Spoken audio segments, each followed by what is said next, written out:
Hello bachcho, let's see the question. The question says, for any charge configuration, equipotential surface through a point is normal to the electric field. Justify. ठीक है, तो इसके बारे में बात करना है.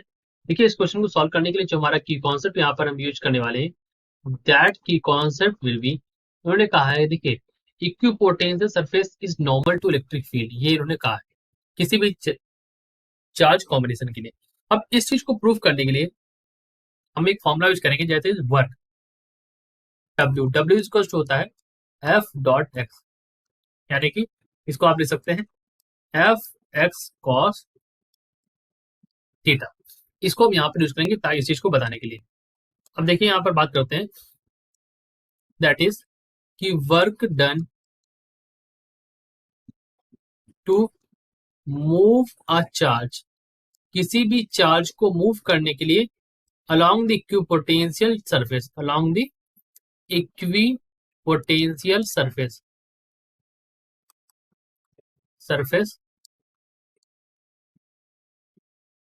is zero. अब इस चीज को दो तरीके से समझ सकते हैं. देखो, एक तो क्या होता है, सरफेस इक्विपोटेंशियल, तो वर्क डन जीरो क्यों होगा. देखो, एक तो ये तरीका होता है बच्चों, W is equal to Q delta V, right. W is equal to Q delta V. आप यहाँ पर VA मान लो और VB दोनों सेम ही पोटेंशियल पर है. VA is equal to VB होगा क्योंकि क्यू पोटेंशियल है, तो आप कह सकते हैं क्यू VA माइनस VB, यानी that is equal to zero. लेकिन यहाँ पर हम इस तरीके से नहीं समझेंगे क्योंकि हमें नॉर्मल को जस्टिफाई करना है, तो हम इसको ऐसे समझेंगे that W is equal to F dot X, यानी कि F X cos theta, where theta is the angle between, इसके बीच में है F एंड X, फोर्स और इसकी स्पेसिंग के बीच में. बट लेकिन यहाँ आप किसके लिए बात करेंगे, but for non zero displacement, non zero displacement, या इसके लिए क्या होगा, W is equal to zero. मतलब यहाँ पर क्या होगा, cos 90 is equal to zero, theta की वैल्यू यहाँ पर क्या होगी, 90 होगी. ठीक, इस कंडीशन में तो हम कह सकते हैं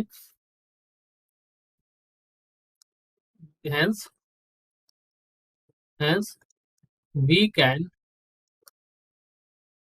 say that the force acting, I can write that force acting, okay, force acting on the point, किस पॉइंट पर,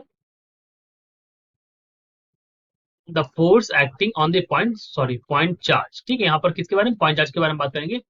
so force acting on the point charge is perpendicular, is perpendicular to the equipotential surface, equipotential surface.